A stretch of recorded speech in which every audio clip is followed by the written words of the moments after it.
Hey everyone, it's Irene Lyon here. Welcome to this video, to this channel, and this entire world of healing trauma, nervous system health, and all things neuroplasticity.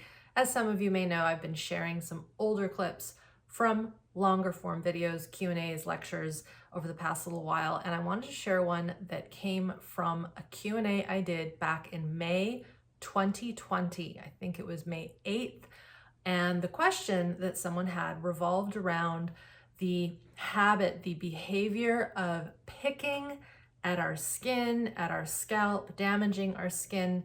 This is not something I've experienced, but I've worked with private clients and students who have had this behavior and have shifted it for the better, have completely changed it to the point where they're no longer doing it. The skin heals, the scalp heals. Have a listen. All right, so the first question is from Lindell. And she wants to know, what is the relationship between trauma and body-focused repetitive behaviors? So these are things like picking at skin. A lot of times people will pick at their cuticles, they'll pick at their hair, their scalp. Her wonder is, why does it express in this manner, and why is it so destructive? So it is a mild form of self-harm.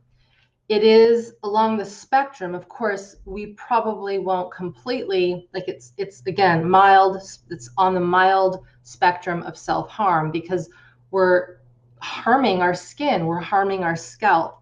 It isn't probably something that will put us into, a freeze state or kill us, but it is harming our physical structure, our being. And when we do things that are repetitive like this and literally pick at our system, it is a form of, we could say, self-soothing. It's a form of redirecting the focus to something else in order to bring our nervous system down. And we know this through, and this is a more extreme example, but individuals who cut themselves. I was even watching a show last night where a young fellow, it was a fictional show, was put on high levels of medication, and he couldn't feel anything, and he went and he purposely burned his hand on a hot stove just so he could feel again, right? And so if we think of that extreme example, when we have been brought up in an environment where it isn't safe, where let's say there's no control, we have very little control, and we see this also with eating disorders in kids, and of course how that follows us into adult life.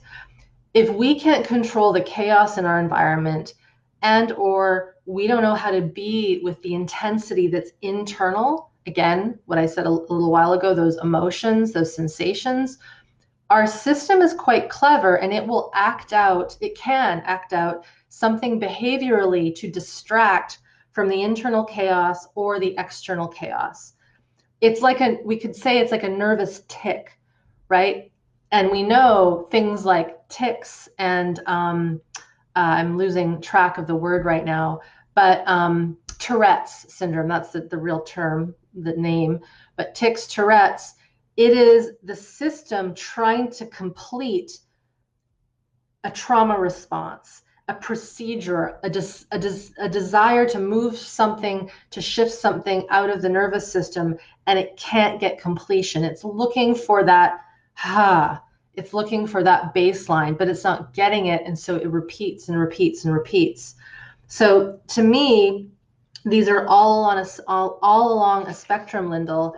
And I know through working with my students, and this just came up in our Smart Body, Smart Mind forum, someone had the exact same question. Of course, we gave the same general answer.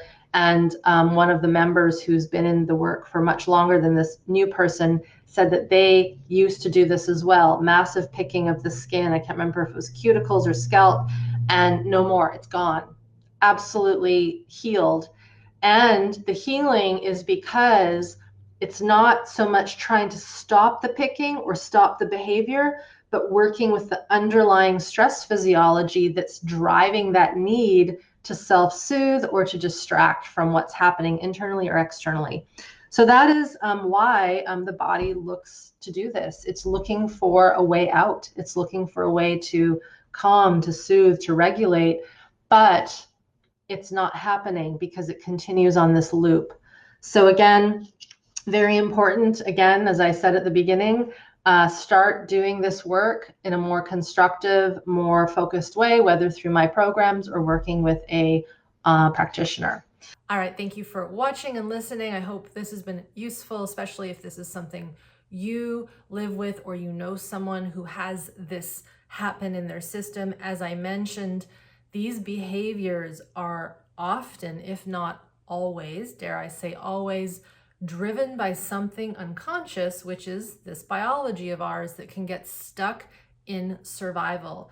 The system wants to be well. It wants to get out of survival. It doesn't want to be caught in this feeling of fight, flight, and freeze.